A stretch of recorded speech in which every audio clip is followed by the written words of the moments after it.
Hey everybody, welcome to Pop Culture Philosophers. I'm Rockin Robbie Billups, and it's time for the weekly pop culture wrap-up.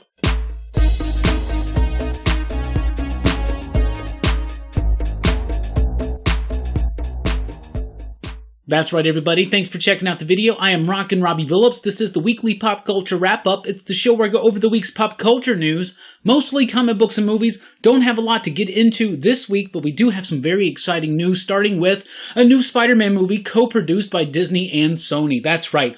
All the hoopla, all the drama, all the internet outrage, and here we go. They are doing another Spider-Man movie set in the MCU. So Sony and Disney have actually come together to do a deal to do at least one more film of Spider-Man in the MCU. This just may be the future of the deal, the future of the arrangement. They just may have to keep doing these year to year, movie to movie, something like that. I don't know. I think it's in the best interest of both Disney and Sony to keep it going the way it's going. If it ain't broke, don't fix it, and figure out a way to kind of tie it into things like Venom. I know that Sony wants to do that. They want to have their own little Spider-Verse in a way, their own little connected cinematic Spider-Verse, right? They just recently announced a new Madam Web movie. That's weird. That's what makes me fearful for Sony to have the sole kind of goings-ons with Spider-Man. Anyway, me personally, I am super ecstatic about this deal. I'm glad that Disney and Sony have worked it out to give us at least one more film, because if it was left the way it was after Far From Home, that was so weak for me. That whole movie was kind of setting Spider-Man up for his new position of importance in the MCU. That is super exciting to me that they've worked out this deal. Speaking of the MCU, Kevin Feige, master producer of the MCU, has been tapped by Disney to develop a Star Wars film. That's pretty freaking nifty. I think that's awesome. You know, a lot of people love and hate the new Star Wars stuff. You know, I kind of like them. I think they're pretty decent. I think they've been mostly better than the prequels. That's just me. A lot of people haven't been liking it. It's a lukewarm response. Warm response, no pun intended, until I realized it was happening, then I accentuate. Anyway, Kevin Feige is going to be developing a Star Wars film. I think this is great. You know, if you need someone to course correct the franchise, holler at this guy who's given you your most successful film franchise almost ever, baby, right? I mean, honestly, the MCU is pretty powerful right now, so yeah. It makes a lot of sense. I steered clear of all things Arrow, but look at Brandon Routh here, as Superman from Kingdom Come. Whoa. So, of course, Crisis on Infinite Earths is the big Arrowverse crossover coming up. And like I said, I completely gave up those CW Arrowverse shows like Flash and Legends of Tomorrow and Arrow, and I've never felt better. But I will tell you this. Brandon Routh, right there, that looks amazing. Now, I love Brandon Routh in Superman Returns. I love Superman Returns. But seeing this,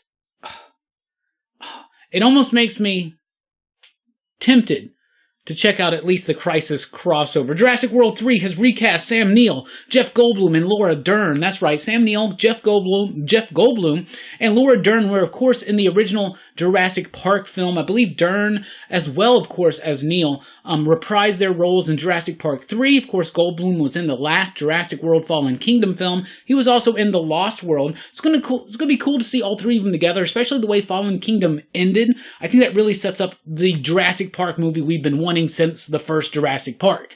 Are these actors going to come back to play their characters for just like one scene like Jeff Goldblum did in Fallen Kingdom? That may very well be the case, but with dinosaurs being off the island on the mainland, I think that it would be a really cool way to just kind of do a big finale, tie it all together, but I'm very excited about that. I love Jurassic Park.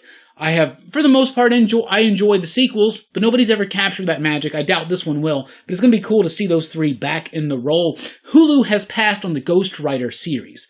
So they were going to do a Ghost Rider series based on the Robbie Reyes version of the character, using the actor that had already been introduced in Agents of S.H.I.E.L.D., they've went ahead and passed on that. To me, this signified that Marvel has plans for Ghost Rider and they don't involve Robbie Reyes. Right now in the comic books, there's a big stress, especially over in the pages of Avengers, about Ghost Rider. They've already gotten rid of Alejandra. Maybe they're on their way to getting rid of Robbie, because Robbie views it more of a curse and not so much as something he can work with. Of course, we still got Danny and we got Johnny out there. It seems like the new Ghost Rider series are going to focus in on them. So, I don't know. I'm just saying, Marvel knows what the MCU's doing. Marvel Entertainment knows what Marvel Studios is doing, right? So, maybe they're setting up Ghost Rider and getting it kind of cleared up for what's coming up at some point. I don't know.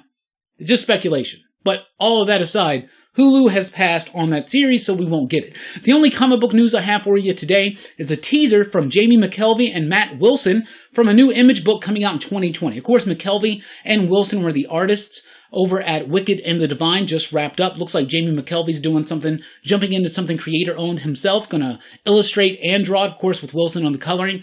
I'm excited, gonna check it out. New York Comic Con is next week, so I'm sure we'll get the full announcement next week. And if you are sad that we don't have so much comic book news to talk about this week, next week with New York Comic Con, I guarantee you, we'll have plenty of news. We'll probably hear things such as Donny Cates on Thor. We'll probably hear about Matthew Rosenberg or Teenie Howard on Guardians of the Galaxy. We'll hear about the Captain America relaunch. Possibly. I don't know.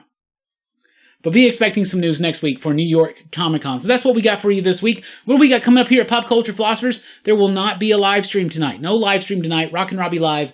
Taking a week off.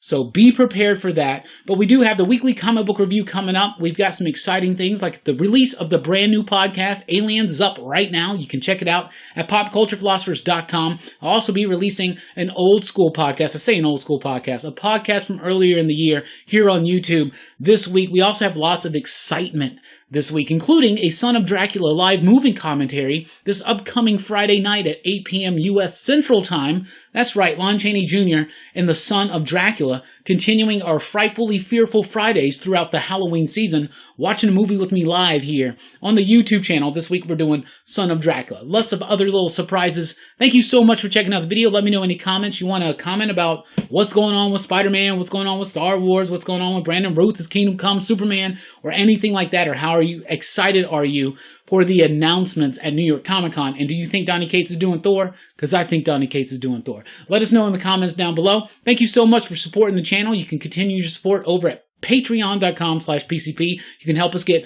a new camera. We can up our level on video production here on the channel. We really do appreciate everything. Be sure to like, share, and subscribe. And thanks for watching. Thanks for rocking with us. I'm Rockin Robbie Billups. Keep on living.